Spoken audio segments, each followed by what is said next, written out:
वालेकुम। मेरा नाम है एहसन शाह और आज का आपका पॉडकास्ट का होस्ट हूँगा मैं।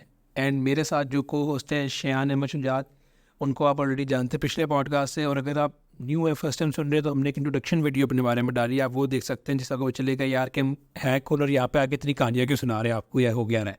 सो पिछले पॉडकास्ट में हमने ये डिसाइड किया था कि यार अगला जो होगा ना, वो उसको हम अपनी फील्ड से रिलेटेड यानी फाइनेंशियल मार्केट से रिलेटेड रखेंगे। तो आज का फिर टॉपिक शायद भाई यही रख लें या किसी और चीज़ पर बात करनी है? वैसे तो पिछले में हमने ये भी कहा था कि हम डार्क वेब पे करेंगे, बट वो पे नेक्स्ट कर लेते हैं। और अभी फिर फाइनेंशियल मार्केट्स बेस्ट है, ठीक है। और आइडिया तो हो गया होगा आप लोगों को, पिछला पॉडकास्ट भी रिकॉर्ड किए, ये भी अभी साथ ही कर रहे थे। इतनी हसल नहीं रुकनी चाहिए ब्रदर। यार मसरूफ बहुत होते हैं ना, बेड पे नेटफ्लिक्स पे तो देखना अब जाके, इसे टाइम यूटिलाइज करना चाहिए। खैर डीरेल नहीं होने का, ठीक है जी, बिल्कुल टॉपिक पे रहना है। इंशाल्लाह कोशिश पूरी यही है, अगर पिछले पॉडकास्ट की तरह घर में वालों ने आके हमें बेइज्जत ना किया तो। खैर एनीवेज हम स्टार्ट करते हैं। शान भाई, पहली बात, हम इतनी कहानियाँ सुनाएंगे फाइनेंशियल मार्केट के बारे में, लेकिन ये तो बताओ होती क्या है? देखें यार, फाइनेंशियल मार्केट्स नाम से ज़ाहिर है कि देखिए फाइनेंशियल मार्केट्स में आपकी हर टाइप का जिसमें पैसा इन्वॉल्व है ना, जिस भी मार्केट में, वो फाइनेंशियल मार्केट्स में आ जाती है। अब पैसा तो चलो हर बिजनेस में हर चीज़ में इन्वॉल्व होता है। पैसा ट्रेड करना, पैसा बनाना और करेंसीज इन शॉर्ट, वो आपकी फाइनेंशियल मार्केट्स कहलाती हैं। उसको ट्रेड करने के मल्टीपल तरीके, उसमें मल्टीपल प्लेटफॉर्म्स आ जाते हैं। और हम हर प्लेटफॉर्म पे नहीं जाएंगे, हम दो तीन की बात कर लेंगे। जिस तरह के जो मेन स्ट्रीम है ज़्यादा, फॉरेक्स, ठीक है, आपके स्टॉक मार्केट, एंड देन हम सबकी सबसे अच्छी पसंदीदा मार्केट क्रिप्टो करेंसीज, ठीक है। तो हम इस पर स्टार्ट करते हैं। हमारा ये लेक्चर किसी भी लिहाज से उस तरह नहीं है कि हम ये चीज़ें सिखाएंगे, हम सिखा सकते हैं। आप बताइए, अगर किसी ने सीखना है तो हम उस पर भी यूट्यूब वीडियोज़ डाल देंगे, लेक्चर्स डाल देंगे। हमारी अपनी बुक भी है, वो भी शेयर कर देंगे आपको। एंड प्रॉपर लेक्चर्स वगैरह ईच एंड एवरीथिंग हम सब कुछ करते रहे, तो वो भी हम आपसे शेयर कर देंगे। बहरहाल वंस अगैन, जैसे एहसन शाह ने कहा, हम डीरेल नहीं होना, तो डीरेल इंशाल्लाह नहीं होंगे। एंड हम स्ट्रेट जंप करते हैं फाइनेंशियल मार्केट्स या फिर ट्रेडिंग एज अ कैरियर। तो आज का टॉपिक हमारा ये है और ये हमने अभी अभी बनाया है। एंड इस पॉडकास्ट का मकसद ही यही है, नॉन स्क्रिप्टेड, और होपफुली कोई कट भी नहीं होगा बीच में। अच्छा, तो स्टार्ट करते हैं। एहसन शाह, आपका कोई क्वेश्चन, क्योंकि आज की होस्ट आप हैं तो आप करेंगे। शान भाई, पहले अपने बारे में बताओ कि यार आप इतने टाइम से माशाल्लाह ट्रेडिंग कर रहे हो, तो आपका क्या एक्सपीरियंस रहा कि यार अच्छी फील्ड है, बुरी फील्ड है, क्या इसकी चीज़ है, क्या सीन क्या है? मैं अपना इंट्रोडक्शन कराऊं कि क्या है, या फिर मैं सिर्फ इस फील्ड के बारे में स्टार्ट करूं? नहीं, इंट्रोडक्शन तो ऑलरेडी हम वीडियो दे चुके हैं ना, वो बार बार बता के क्यों बोर कर रहे हैं लोगों को? फील्ड के बारे में जान यार भाई, थोड़ा सा फ्लेक्स तो करने देना यार, ऐसे तो ना कर। एनीवेज, देखें, फ्लेक्स वाली कोई बात नहीं है। अब मैं अगर एज ए बात करूं तो मेरा experience as compare to other traders कम है, 4 साल का है रफली। बट स्टिल 90-95% पाकिस्तानी अवाम या वर्ल्ड पॉपुलेशन से ज़्यादा ही है एक्सपीरियंस। तो अल्हम्दुलिल्लाह मैं थोड़ा बहुत इस पे बात कर सकता हूँ। तो सबसे पहले तो आपने सवाल पूछा कि ये अच्छा है या नहीं है, तो मैं इसमें आपको बता देता हूँ कि किस टाइप के बंदे के लिए ये अच्छा है और किस टाइप के बंदे के लिए अच्छा नहीं है। या पहले वैसे एक्सप्लेन हमें नहीं करना चाहिए फाइनेंशियल मार्केट्स हैं क्या, ताकि फिर हम आए एज अ कैरियर इसको। ऑब्वियसली पहले एक्सप्लेन तो करो, अब अगले बंदे को तुम बता दो कि ये दवाई खानी है नहीं खानी, बीमारी उसको पता नहीं है, उसको है क्या, तो फ़ायदा।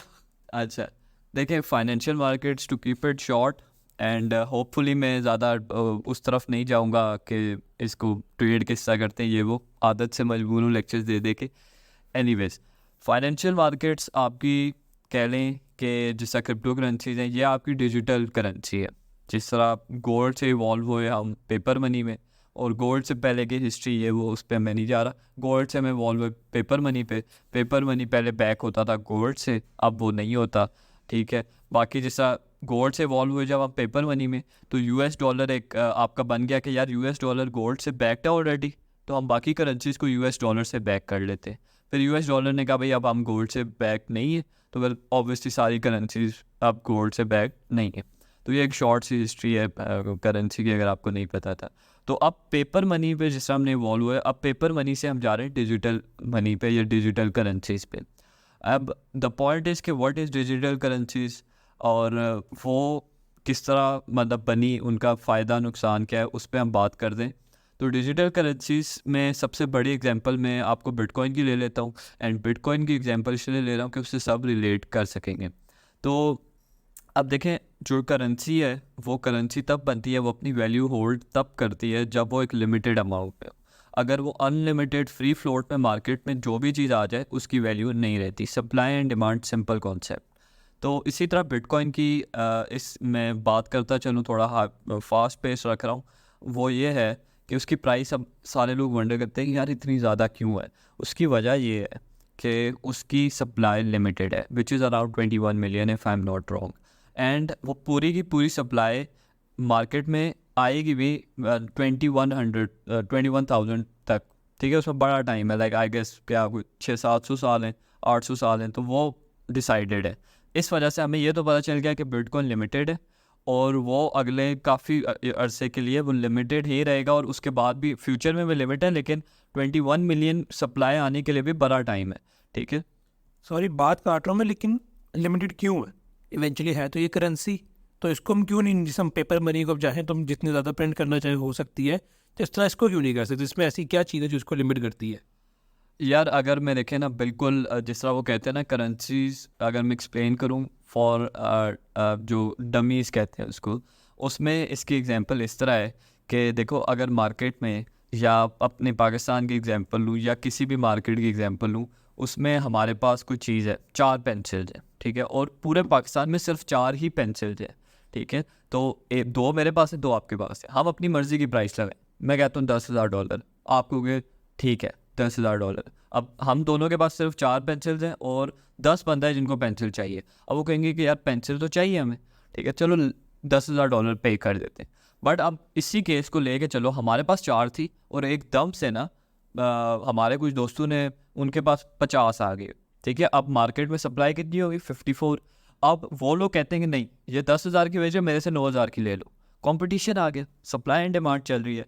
तो सिंपल वर्ड में सप्लाई एंड डिमांड का कोरिलेशन है। ठीक है, सप्लाई ज़्यादा, ठीक है, तो उस हिसाब से डिमांड भी होगी, लेकिन द पॉइंट इज़ कि प्राइस कम होती जाती है। जितनी कम सप्लाई उतनी प्राइस ज़्यादा। अगर हर बंदे के पास पेंसिल आ गई तो ख़रीदनी किसने है? किसी ने भी नहीं, तो उसकी वैल्यू इवेंचुअली क्या होगी? डाउन हो जाएगी। ठीक है, और इसकी मल्टीपल एग्जांपल्स हैं, बट उस पर हम ऑब्वियसली डेप्थ पे नहीं जाते। तो इस वजह से सप्लाई लिमिटेड होना, सप्लाई कम होना बड़ा ज़रूरी है। तो बिटकॉइन इस चीज़ को तो फॉलो कर रहे हैं।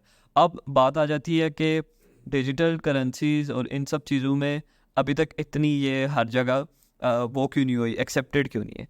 ठीक है, उसकी वजह ये है कि अगर आप चलें देखें तो अब बैंक की जो मोनोपोली है वो डिजिटल करेंसी से ख़त्म हो जाएगी। क्यों? देखो, अगर आपने पैसे अपने रखवाते हो बैंक में, तो ये बात तो आपको पता है, बैंक आपका 90% पैसा लोन आउट कर देती है। पर जिसको वो लोन आउट करती है वो जाके बैंक में रखवाता है, उसका पैसा भी लोन आउट हो जाता है। इस तरह करते करते एक जो है ना बबल क्रिएट हुआ हुआ है। इतना पैसा बैंक्स के पास या इतना पैसा है ही नहीं जितना मार्केट में फ्लोट कर रहे हैं। ये मोनोपोली जब ख़त्म होगी, इवेंचुअली लोगों के हाथ में कंट्रोल आएगा, अपने पैसे पे कंट्रोल आएगा, तो बैंक की बहुत बड़ी मोनोपोली है जो ख़त्म हो जाएगी। इस वजह से आपकी digital currencies, crypto currencies type ये ज़्यादा चल नहीं पा रही for now. Eventually they will, but for now नहीं चल पा रही। ठीक है, एंड इसी तरह मैं बात करूं कि बिटकॉइन पे हम बात कर रहे थे, तो वो एक लिमिटेड सप्लाई होगी एंड ऑब्वियसली उसकी डिमांड काफ़ी है और सप्लाई लिमिटेड है, तो प्राइस उसकी फ्लक्चुएट करती है। और बाकी कॉइन्स की मैं बात इसलिए नहीं कर रहा क्योंकि बाकियों की इतनी ज़्यादा सप्लाई है कि उसको आप एज अ बेस करेंसी रख ही नहीं सकते। ठीक है, अच्छा शान भाई, ज़्यादा हम डिटेल होकर भावनाओं में बह गए हैं, इतना हमने डिटेल में नहीं जानना था।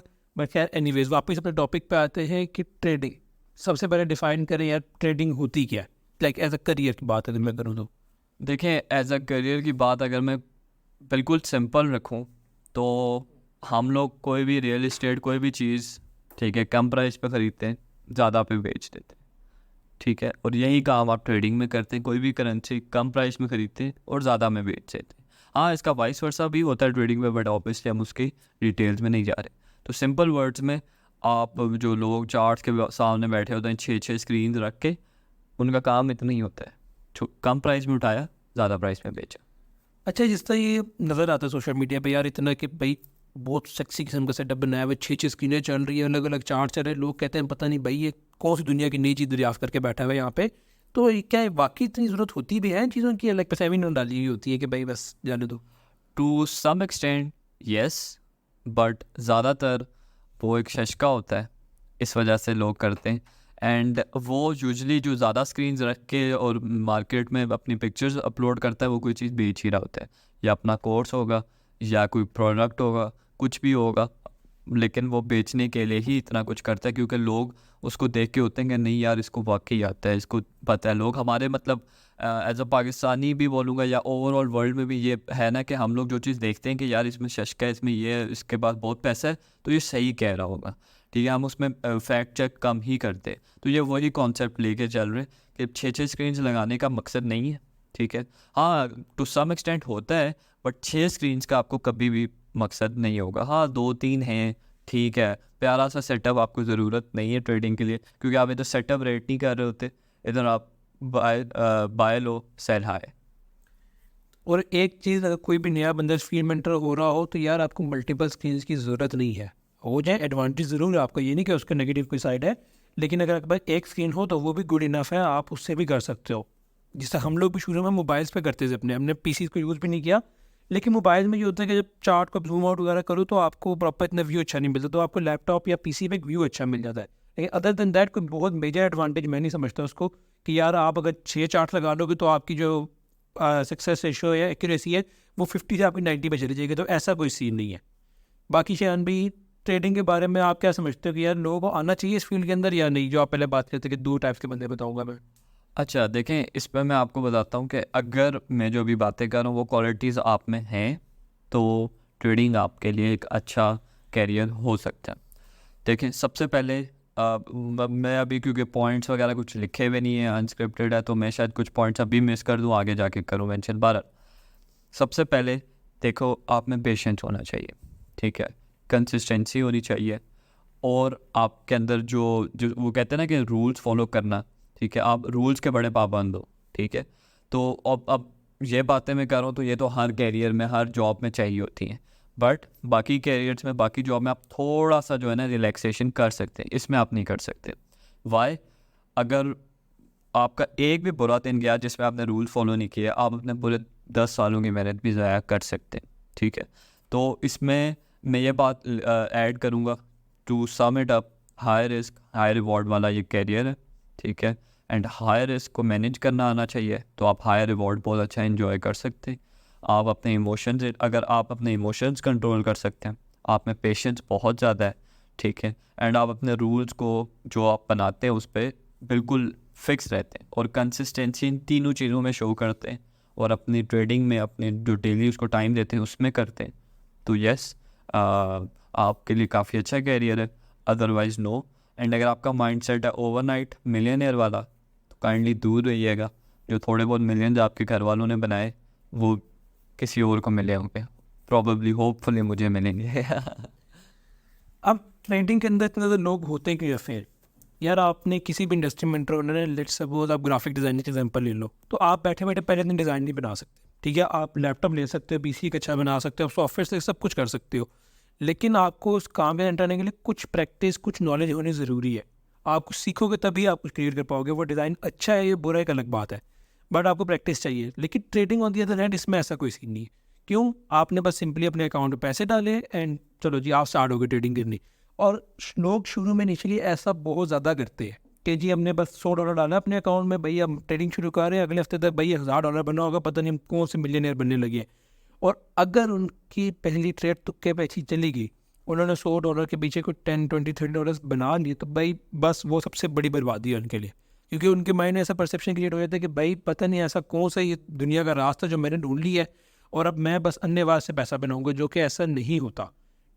देखें, मैं इसको कंटिन्यू लेके चलूँगा, ठीक है। अब आप देखें, आप अपनी प्रोफेशनल लाइफ के लिए, अपनी कोई भी आपका कैरियर है उसके लिए आप 10-15 साल की स्टडी करते हैं, 1 क्लास से शुरू करते हैं, तो आप हर टाइप के कैरियर के लिए जाते हैं, फिर 9th के बाद ओ लेवल्स करते हैं 4 साल वो, फिर यूनिवर्सिटी करते हैं 4-5 साल वो, 8-9 ईयर्स चलो सिर्फ एंड के आप इन्वेस्ट करते हो अपने, बाकी को हम नहीं करते कंसिडर। उसके बाद जाके आप कैरियर स्टार्ट करते हैं, ठीक है, और उसके बाद भी जाके आपको उसका जो रिटर्न है, यानी कि जो आपने अपनी स्टडीज़ में पैसा लगाया होता है इस अरसे में, easily more than I would say 10 million होता है रुपीज़, ठीक है, ईज़िली मिनिमम। एंड चलो 5 मिलियन तो होगा ही होगा, और उसके बाद जाके आपको 30,000 मिल रहा है, ठीक है। 50 लाख के ऊपर मैं ऑन एवरेज बात करूँ 23-35 हज़ार ही मिलते हैं इंटर्नशिप पे, ठीक है। और 50 लाख पे अगर आप इसकी परसेंटेज निकालें तो ये आपका 0.5% आप रिटर्न है, ठीक है, रफली 0.5% रिटर्न पे आप इतना खुश हो रहे हैं। वेयर एज ट्रेडिंग में आप $100 के ऊपर, ठीक है, आप अब लोगों का ये होता है कि यार $1 बनना नहीं, यार हमें नहीं $1 नहीं चाहिए, हमें भाई डायरेक्ट $50 बनाना है। यार आप कैलकुलेशन करो ना, अगर आप 100 पे $1 बना रहे हो without any investment, without anything, सही है, कहाँ पे आपने 5 मिलियन स्टडीज़ पे लगा के 0.3%, 0.4% या 0.6% आपने रिटर्न दिया है, और कहाँ ट्रेडिंग पे आपने सिर्फ $100 लगाया without any information, without any studies, you are expecting कि you are gonna get return of more than 30-40% per trade, ठीक है। तो ये तो आपको वहीं से आइडिया हो जाना चाहिए कि यार ऐसे तो नहीं है। आप ट्रेडिंग में भी 5-10 साल इन्वेस्ट करो, 5-10 मिलियन रुपीज़ इन्वेस्ट करो, ठीक है, और उसके बाद जाके अगर आपको इससे 10-20-30x छोड़ो 100x रिटर्न ना मिला जो आपको बाकी कैरियर्स में मिल रहा है, तो आप मेरा नाम बदलना। But the point is no one is willing to spend या sacrifice 5 to 10 years and 5 to 10 million rupees for this career, ठीक है, at least not now। Pakistani typical mindset बहुत गंदा है। अगर हम अपने फ्रेंड सर्कल की बात करें ना, अब हम लोगों ने यार अपने दोस्तों को खुली ऑफर दी हुई कि यार तुम लोगों को सीखना है, आओ हम सिखाएंगे, ठीक है, हम कभी किसी को मना नहीं करते, लेकिन लोग सीखने की तरफ नहीं जाएंगे। वो हमें कहेंगे यार मुझसे 50,000 रुपये ले ले, मुझसे लाख रुपये ले ले, मुझसे 10 लाख ले ले, और हमें इससे बड़ी ऑफर्स भी मिली हुई है कि यार हमसे बस पैसे ले लो और इसके ब्याह पे जी अब आप ट्रेड करते रहो, हमें बस एक मंथली रिटर्न जनरेट करके दे देना। खुद सीखने की तरफ नहीं आएंगे लोग कभी भी, जो कि एक बहुत नेगेटिव चीज़ है। और इसके अंदर मैं सबसे बड़ा फॉल्ट समझता हूँ हमारे एजुकेशन सिस्टम का।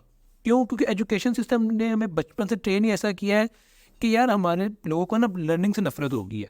आप यूनिवर्सिटी में चले, स्कूल में चले, तो बस एक चीज़ की दौड़ बची है भाई, बस नंबर लेने हैं, नंबर लेना। भाई नंबर लेके क्या कर लोगे जब काम भी नहीं आता हो, कोई आपके पास स्किल्स ही नहीं, उस नंबर का क्या फ़ायदा मार्क्स का आपको।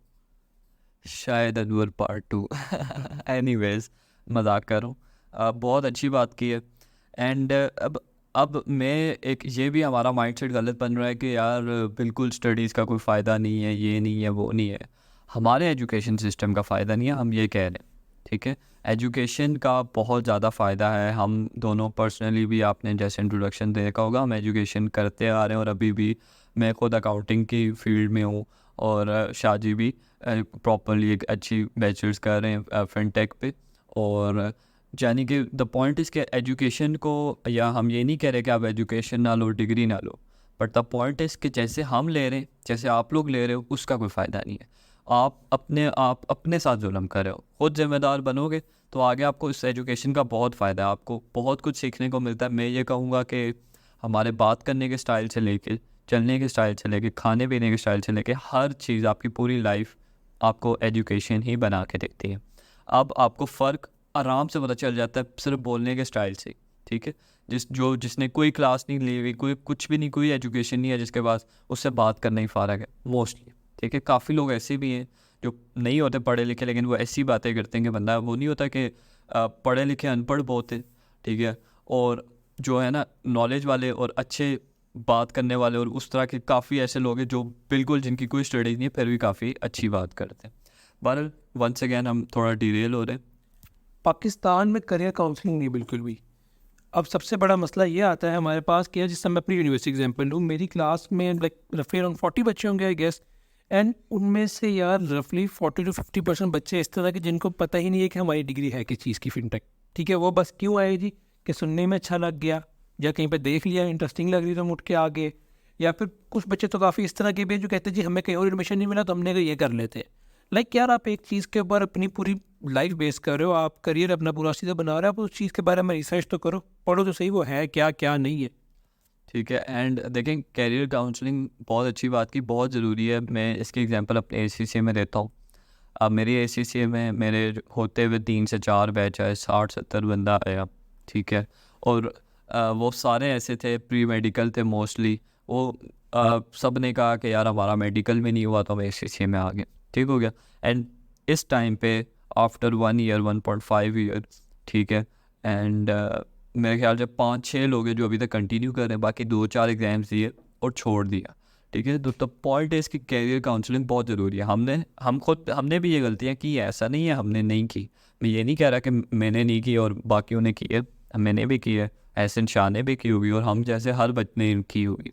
बट द पॉइंट इज़ हम अपना टाइम ज़ाया कर रहे हैं, और टाइम एक ऐसा एसेट है, सबसे वैल्यूएबल एसेट है जिसको हम ओन नहीं कर सकते, ठीक है। हम उसको सिर्फ यूटिलाइज़ कर सकते हैं, और जब हम उसी को यूटिलाइज़ नहीं कर रहे, हम अपने सबसे वैल्यूएबल एसेट को ही यूटिलाइज़ नहीं कर रहे, तो फिर पैसा शैसा बना के हमने क्या करना है जब हमें यूटिलाइज़ करना ही नहीं आता। हम जाके बनाएंगे पैसा 40-50 साल की उम्र में, तब कोई फ़ायदा नहीं रह जाएगा। तो in simple words, career counselling बहुत ज़रूरी है। और कैरियर काउंसलिंग के लिए ज़रूरी नहीं आप काउंसलर के पास ही जाएं, आप थोड़ा हाथ पैर मारें, आपको हर चीज़ इंटरनेट पे मिल जाएगी, ChatGPT पे मिल जाएगी, यूट्यूब पे मिल जाएगी। या फिर आप कैरियर काउंसलर्स के पास भी जाएं, वो भी बहुत अच्छे हैं, if you can afford them. बहुत ज़रूरी है वो भी, और उनका भी किसी वजह से वो इतने बड़े लेवल पे बैठे हुए हैं। ऐसा नहीं है कि सारे काउंसलर्स आपके सिर्फ पैसा ही लेना चाहते हैं, ऐसी कोई बात नहीं है। और इसी तरह हम आगे चलते हैं, तो बात ही चल रही थी कि हम बाकी कैरियर्स पे जितना इन्वेस्ट करते हैं, अगर हम इतना ही अब ट्रेडिंग एज अ कैरियर पे इन्वेस्ट करें तो हम नो डाउट मिलियंस बना सकते हैं, ठीक है। तो इस पे यह है कि मैं ये बात इसलिए कर रहा हूँ कि इतना इन्वेस्ट आप इस कैरियर को बाकियों से तभी कंपेयर कर सकते हैं जब आप इस पर इतना टाइम भी दें। अगर आप कह रहे हैं कि 1 महीने या 1 हफ्ते की मेहनत से आप ट्रेडिंग का एज अ कैरियर उसको ऑप्ट कर लेंगे और आप बहुत सक्सेसफुल होंगे, तो नहीं। बाकी जो मैंने 4-5 क्वालिटीज़ बताई, वो अगर आप में नहीं है तो नहीं, आपके लिए ये कैरियर नहीं है। ओवरनाइट मिलियनेयर बनना है तो नहीं, ये कैरियर आपके लिए नहीं है। ये क्या, आपके लिए कोई कैरियर भी नहीं होगा अगर आप में ये सारी क्वालिटीज़ नहीं है। शायद भी ट्रेडिंग के अंदर मुझे तो जितना पता है, लेकिन अब ऑडियंस के लिए अगर हम बात करें तो 95% लोग फेल होते हैं, सिर्फ 5% ही सक्सीड कर पाते हैं। क्या रीज़न है इसका, यार क्यों लोग इतना ज़्यादा इसके अंदर फेल होते हैं, इतना ज़्यादा लॉसेस करके अपने आप को तबाह करके बैठ जाते हैं? देखिए, इसके मैंने जैसा पहले बताया कि हमारे पास ये 5 क्वालिटीज़ हैं, और आई एम श्योर आप इस चीज़ से एग्री करते हैं कि एक क्वालिटी ट्रेडिंग के लिए बहुत ज़रूरी है, ठीक है। तो अब सबसे पहले तो ये है कि ये क्वालिटीज़ होना, उसके बाद कंसिस्टेंसी होना पॉसिबल ही नहीं है। 95% आप ये सोच रहे हैं जो 95% बंदे फेल होते हैं वो फेल नहीं होते, उनमें ये 5 क्वालिटीज़ नहीं है। या फिर अगर बाकी सारी क्वालिटीज़ हैं तो कंसिस्टेंसी नहीं है। वो शायद 5 ट्रेड्स 10 ट्रेड्स करते हैं, ठीक है, 10 ट्रेड बाद वो कहते हैं यार हमने $100 पे $30 ही बनाया, क्या फ़ायदा, ठीक है। वो एक बड़ी ट्रेड मारेंगे, एक सक्सेसफुल गई, दूसरी बिल्कुल ज़ीरो गई और ख़त्म। तो यही बात आ जाती है, पॉइंट यही हो जाता है कि आप में ये क्वालिटीज़ सारी हैं, आप सब कुछ कर सकते हैं। एंड फिर कुछ चीज़ें ऐसी आ जाती हैं जो थोड़े टेक्निकल टर्म्स है, वो फिर मैं अभी थोड़ा अवॉइड ही करूँगा, आर्ट वार ब्ला ब्ला ब्ला, आप किस तरह ट्रेड करें, आपकी ट्रेडिंग स्ट्रेटजी, ये वो सारी चीज़ें भी अगर आप ऐड कर लें इसमें। बट इवेंचुअली बात यही हो जाती है कि आप कंसिस्टेंट हो, आप अपने रूल्स फॉलो करें, आप में पेशेंस हो, आप ओवरनाइट मिलियनेयर नहीं बनने आए और आप सीखने आए हैं, आप टाइम इन्वेस्ट करने आए हैं। अगर आप ये 5 चीज़ें कर रहे हैं और आप 100% इन 5 चीज़ों पे दे रहे, और फिर भी अगर आप प्रॉफिटेबल नहीं है, तो मैं बोलूँगा कि आप आके मुझसे पूछें, मैं इस चीज़ का ज़िम्मेदार हूँ। अगर आप ये 5 क्वालिटीज़ रखते प्रॉपरली कर और उसके बावजूद आप प्रॉफिटेबल नहीं है, तो आप आके मेरे से वैसे लें। मैं इतना ओपनली कह सकता हूँ कि इन 5 क्वालिटीज़ के साथ कोई भी जो है ना सक्सेसफुल हो सकता है। सक्सेस रेशियो मैटर नहीं करता प्रॉफिटेबल होने के लिए, इस पर भी हम पूरी एक डिस्कशन कर सकते हैं। R2R डज़, मैं आपको पूरी कैलकुलेशन के साथ दिखा सकता हूँ कि आप 20-25% इवन 15% सक्सेस रेशियो के बावजूद प्रॉफिटेबल कैसे होंगे, और मैं पूरा वॉक थ्रू उस पर दे सकता हूँ विद प्रूफ, विद कैलकुलेशंस, सिर्फ हवाई बातें नहीं। और एज अ बिगिनर आपके लॉसेस होंगे मार्केट के अंदर, क्यों? क्योंकि मार्केट में एक चीज़ आपने याद रखनी कि हमेशा से पैसा एक्सचेंज हो रहा है, एक बंदे के हाथ से दूसरे बंदे के हाथ में पैसे जा रहा है। ऐसा कभी भी नहीं है कि मार्केट आपको अपने पास से किसी से पैसे पैदा करके दे रही है। तो जब तक यार कोई नया बंदा या बिगिनर आके पैसे डुबाएगा नहीं, अपने लॉस नहीं किया, तब तक हमारे जैसा बंदा जो इतने टाइम से मार्केट में बैठा है वो कमाएगा किस तरह? तो ये चीज़ तो इस तरह पैसे एक्सचेंज होते रहते हैं मार्केट में। अब ये आपके ऊपर डिपेंड करता है कि यार आप अपने आप को कितना स्किल्ड करते हैं उस मार्केट्स के अंदर, कि आप दूसरे से पैसे ले सको देने के बजाय। सिंपली कंपटीशन चल रहा है आपका विद एक्सपर्ट ट्रेडर जिन्होंने अपनी पूरी पूरी ज़िंदगी लगाई हुई है इसके ऊपर। हम लोग अपनी बात करें तो हमें भी 4-5 साल हुए, जो कि बाकी डेज कंपेरिजन में इतना कोई बहुत बड़ा टाइम नहीं है। But it is still over 25% of our total life span. ठीक है, तो हमने 20-25% अपनी ज़िंदगी, या 20%, 15-20% अपनी ज़िंदगी, एंड होपफुली ये फिगर ऊपर ही जाएगा 30-40% तक, 50% तक भी जा सकता है कि हमने अपनी इतनी ज़िंदगी इस पे इन्वेस्ट की है। तो चैन बी टू sum it all up, trading as a career क्या कहते हो, लोग जाएं या फिर ना जाएं? बिल्कुल शॉर्ट ब्रीफ बात। अच्छा, मैंने वंस अगेन वही बात करूँगा, मैं 5 पॉइंट्स सिर्फ इसी वजह से ऐड किए, क्योंकि मैं अगर कोई और बात करूँ एज अ कैरियर जाएं या ना जाएं, तो मैं कहूँगा जाएं, ज़रूर जाएं, ठीक है, बट वो सारी चीज़ें अपने माइंड में रख के जाएं।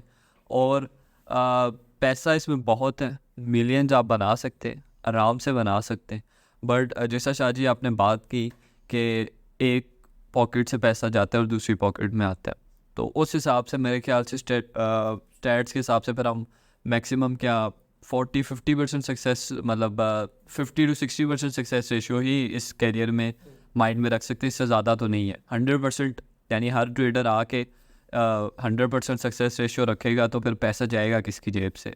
मतलब कोई ना कोई लूज़ करेगा ही, कोई इंस्टीट्यूट कर सकता है, कोई बैंकर कर सकता है, ठीक है, और बड़ी वेल्स कर सकती हैं, बट इवेंचुअली किसी ना किसी ने करना, वो भी ज़रूरी नहीं है, उसमें भी डिफरेंट कैलकुलेशंस आ जाती हैं, बट ऑब्वियसली आप अपने माइंड में ये रखें कि इसका सक्सेस रेशो फ़िलहाल 90% है, बट मेरे ख्याल से मैक्सिमम भी 60% तक जा सकता है, उससे ज़्यादा पॉसिबल प्रॉबेबली नहीं होगा। और आप फिर इसको कंपेयर कर लें बाकी कैरियर से और आप देख लें। ट्रेडिंग फाइनेंशियल एस्पेक्ट के अलावा ना, मैं एसेंशिया आपसे भी पूछना चाहूँगा, आप क्या कहते हैं कि ट्रेडिंग एज अ कैरियर आप सजेस्ट करेंगे कि नहीं? अगर मैं बात करूँ ना ट्रेडिंग की, यार एक फाइनेंशियल एस्पेक्ट को हटा दो, एज ए ह्यूमन बीइंग या साइकोलॉजिकल लेवल पे ये चीज़ आपको बदल के रख देती है। क्यों? क्योंकि यार अब देखो, जिससे हम कहीं पे भी इन्वेस्टमेंट करते हैं, फर्स्ट मैं प्लॉट खरीदता हूँ, ठीक है, मुझे पता है यार बेशक मैंने 1 करोड़ रुपये की जगह ली है, बहुत भी लॉस हुआ 5 लाख हो जाएगा, 10 लाख हो जाएगा, 20 लाख हो जाएगा, कि इवेंचुअली मैं इसको बेच पाऊंगा, ठीक है। मेरे बैक ऑफ द माइंड चीज़ होती है कि यार मेरे पास कोई चीज़ पड़ी है, मैं कर सकता हूँ। ट्रेडिंग में ऐसा सीन नहीं है। ट्रेडिंग में अगर आपकी ट्रेड गलत गई, आपने अगर $1 लाख भी लगाया तो वो ज़ीरो होते हुए टाइम नहीं लगाएगा। तो इसलिए आपको अपना प्लान फॉलो करना और अपनी चीज़ों को फॉलो करना बहुत ज़रूरी है।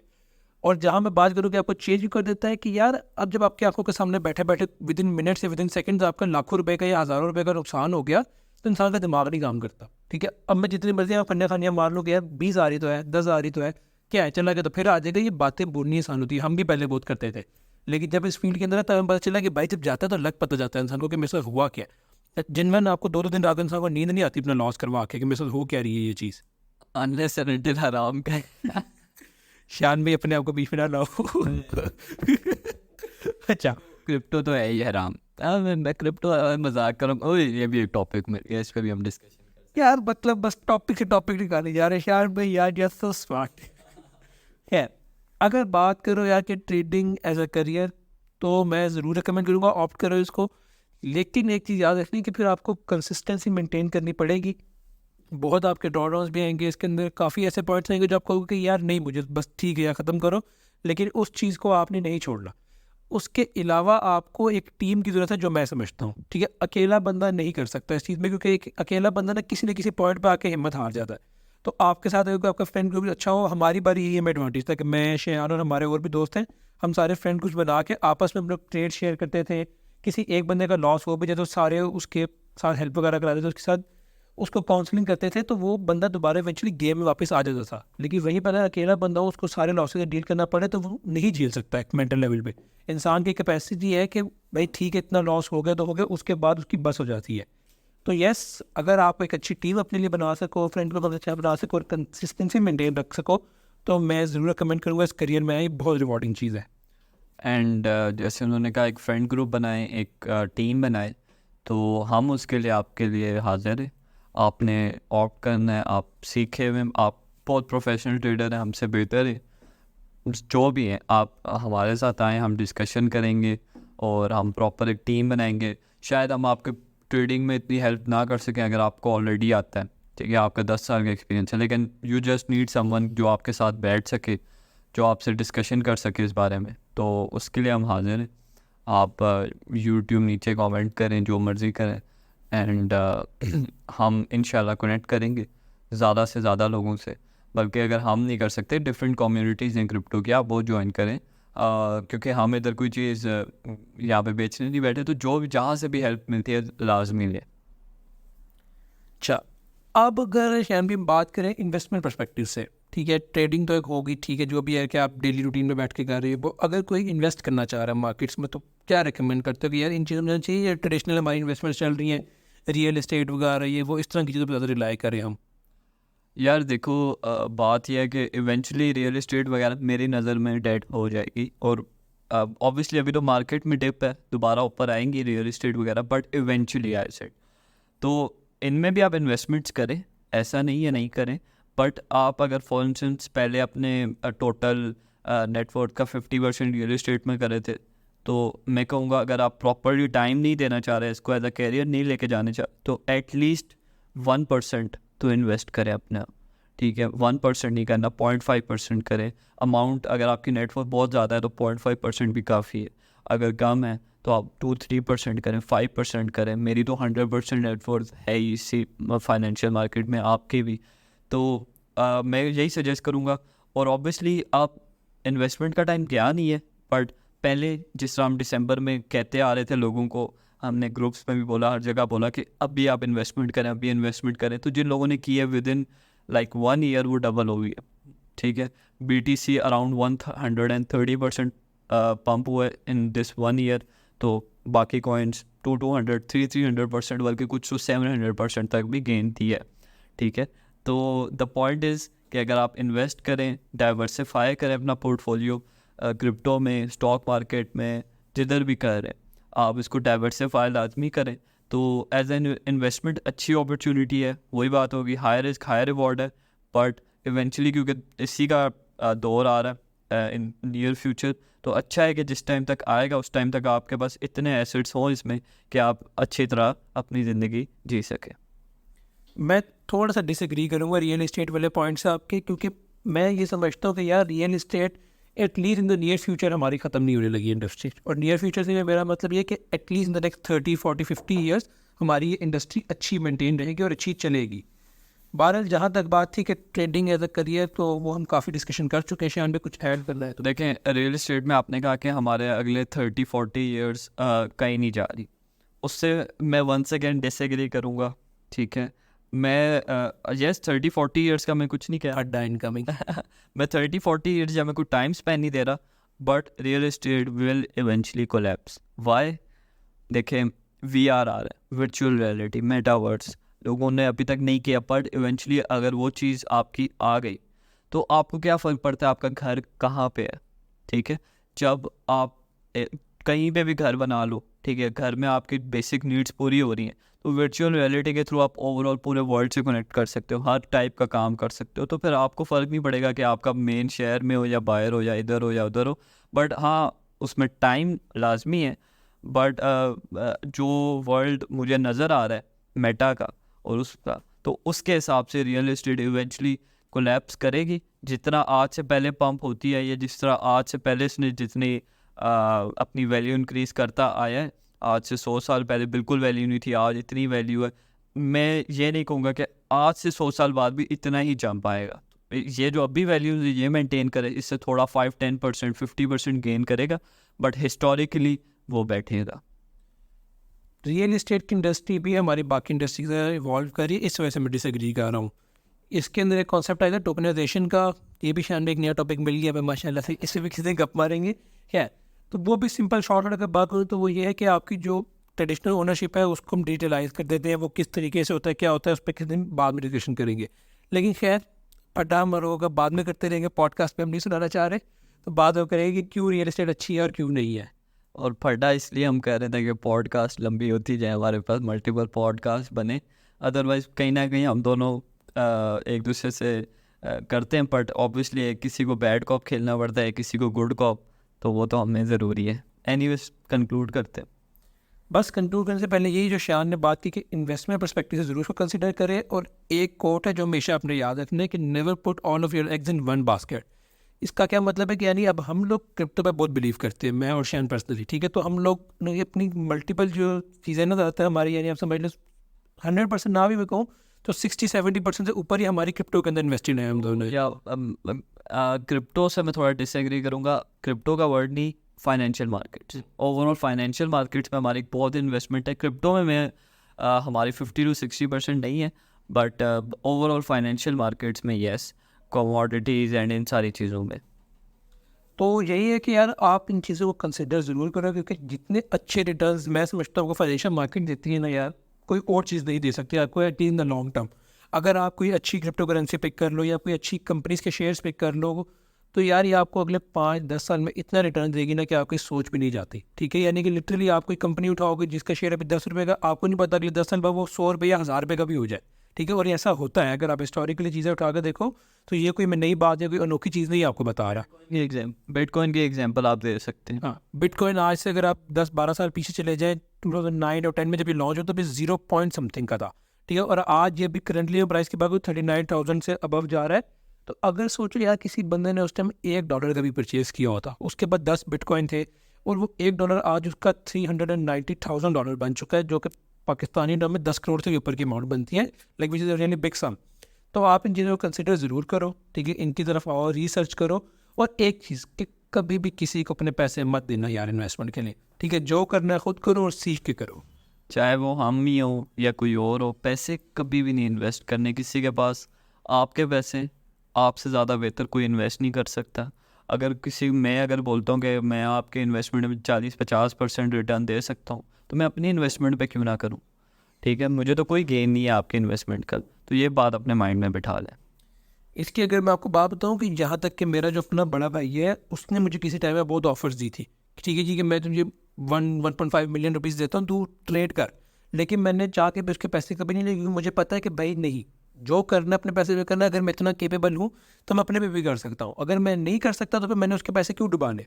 तो जो करना है खुद करो, किसी पे भी रिलाई नहीं करना, चाहे जितना मर्जी बड़ा एक्सपर्ट हो। हम फिर 4-5 साल पहले 40 साल की एक्सपीरियंस अलग भी आ जाए ना, आपने कहा नहीं भाई बहुत भी है तो आप मुझे सिखा दो करना क्या है, किस तरह करना है, लेकिन पैसे मैं लगाऊंगा तो अपने खुद ही लगाऊंगा, वरना मैं नहीं इन्वेस्ट कर रहा।